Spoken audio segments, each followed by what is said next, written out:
بسم اللہ الرحمن الرحیم۔ حدید کے معنی ہیں لوہا۔ اس سورہ مبارکہ میں یہ بیان کیا گیا ہے کہ اللہ تبارک و تعالی نے لوہے کو آسمان سے اتارا ہے۔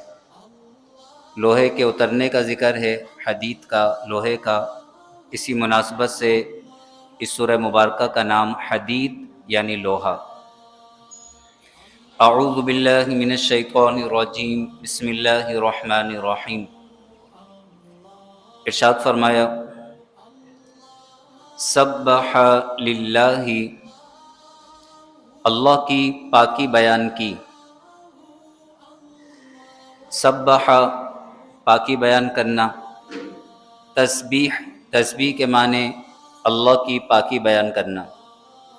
اور پاکی بیان کرنے کا مطلب کیا ہے کہ اللہ ہر عیب سے، ہر برائی سے، ہر شریک سے، ہر نقص سے پاک ہے، وہ وحدہ لا شریک ہے۔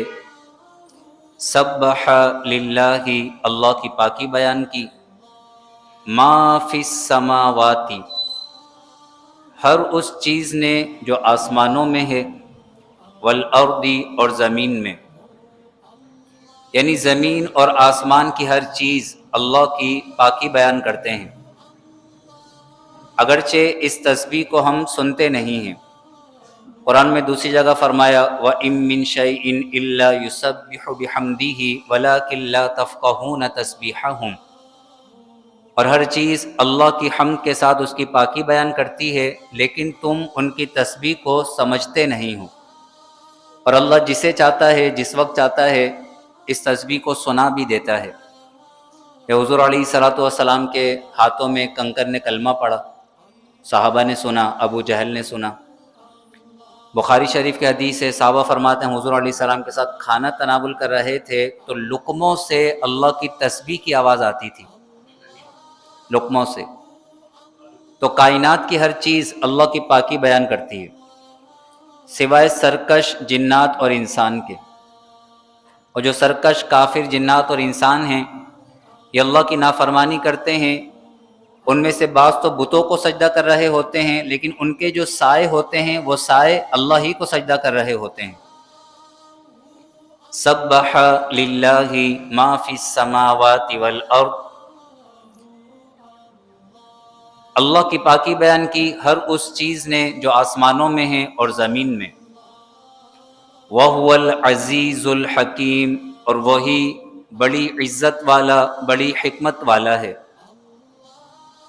لہو ملک السماوات والارض، آسمانوں اور زمینوں کی سلطنت اسی کے لیے ہے۔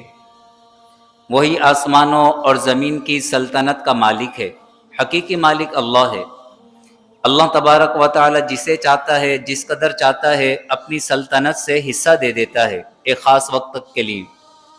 قل اللہم مالک الملک تؤتی الملک من تشاء، اے اللہ تو جسے چاہتا ہے اپنے ملک سے سلطنت عطا فرما دیتا ہے۔ تؤتی الملک من تشاء، جسے اللہ چاہتا ہے ملک دے دیتا ہے، سلطنت دے دیتا ہے۔ لیکن حقیقی مالک کون ہے؟ اللہ۔ اللہ کی ملکیت سے کوئی بھی چیز نکلتی نہیں ہے۔ لہو ملک السماوات والارض، آسمانوں اور زمینوں کی سلطنت اسی کے لیے ہے، وہی مالک حقیقی ہے۔ یحیی و یمیت، وہ زندگی دیتا اور موت دیتا ہے، وہی زندہ کرتا ہے، وہی موت دیتا ہے۔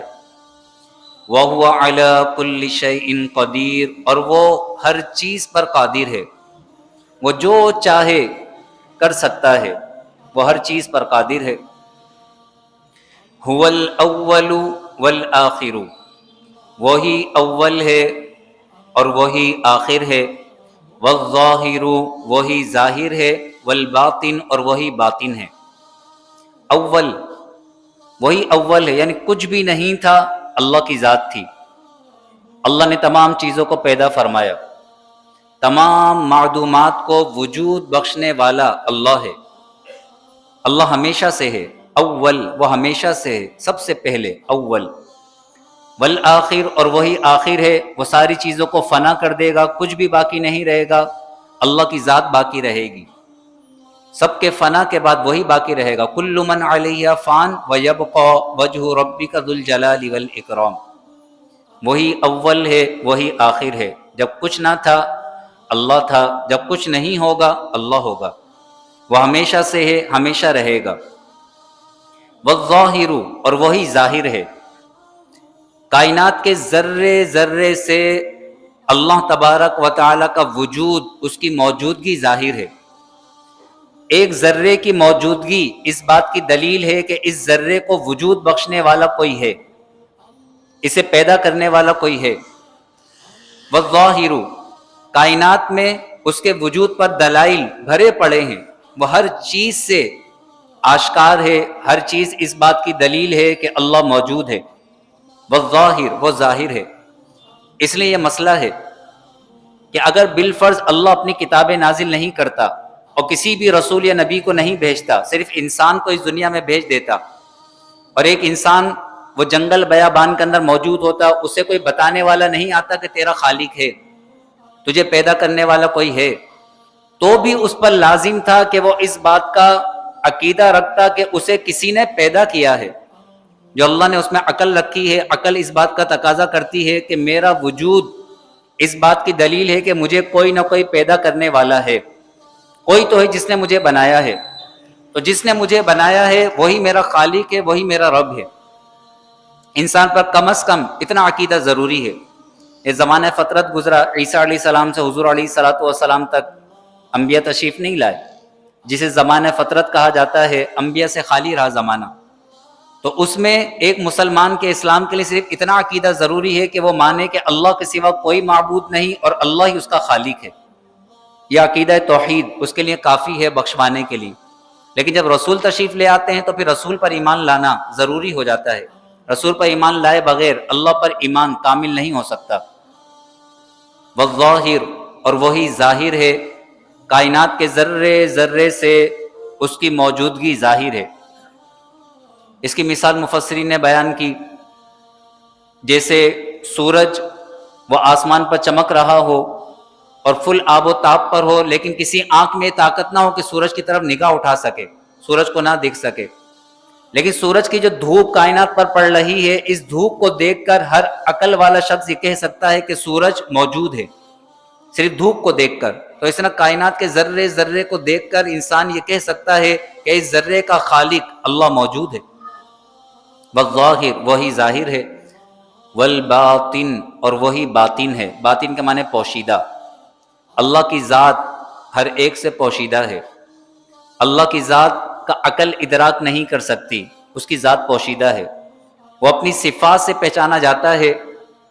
حضور علیہ السلام کی آنکھ کے سوا کوئی ایسی آنکھ نہیں کہ جس نے اللہ تبارک و تعالی کا دیدار کیا ہو. اور جنت میں بھی جو دیدار کیا جائے گا، وہ دیدار بھی ایسا نہیں ہوگا کہ انسان کی آنکھ اللہ کا ادراک کر لے، اللہ کا ادراک کر لے. لا تدرکہ الابصار، نگاہیں اللہ کا ادراک نہیں کر سکتی. یعنی ایسا نہیں ہے کہ اللہ تبارک و تعالی کی ذات کو دیکھے تو آنکھوں کے اندر اللہ کی ذات سما جائے. نہیں، اللہ کی ذات کیفیت سے پاک ہے، جہاد سے پاک ہے، اوپر نیچے دائیں بائیں سے پاک ہے. اللہ کی ذات کیسی ہے؟ باطن، وہ پوشیدہ ہے. عقل تک اس کی رسائی ممکن نہیں. اللہ کی جب بھی پہچان ہوگی، معرفت ہوگی، اس کی صفات سے ہوگی. انبیاء تشریف لائے، جب ان سے پوچھا گیا تمہارا رب کون ہے، تو کسی نے کہا ہمارا رب وہ ہے جس نے آسمان اور زمین بنائے. کسی نے کہا ہمارا رب وہ ہے جس نے تمہیں پیدا کیا. کسی نے کہا ہمارا رب وہ ہے کہ جو زندگی دیتا ہے اور موت دیتا ہے. تو اللہ کی صفات کے ذریعے اس کی معرفت حاصل ہوتی ہے. باقی اللہ کی ذات کیسی ہے، اللہ کی ذات کو کوئی بھی بیان نہیں کر سکتا، نہ ہی عقل اس کا ادراک کر سکتی ہے. والباطن، اور وہی باطن ہے، پوشیدہ ہے. وَهُوَ بِكُلِّ شَيْءٍ عَلِيمٌ، اور وہ ہر چیز کو خوب جاننے والا ہے، وہ ہر چیز کو جانتا ہے. اللہ تبارک و تعالیٰ کی پیاری صفات کا بیان کیا گیا. اللہ ہم سب کو اپنی معرفت نصیب فرمائے.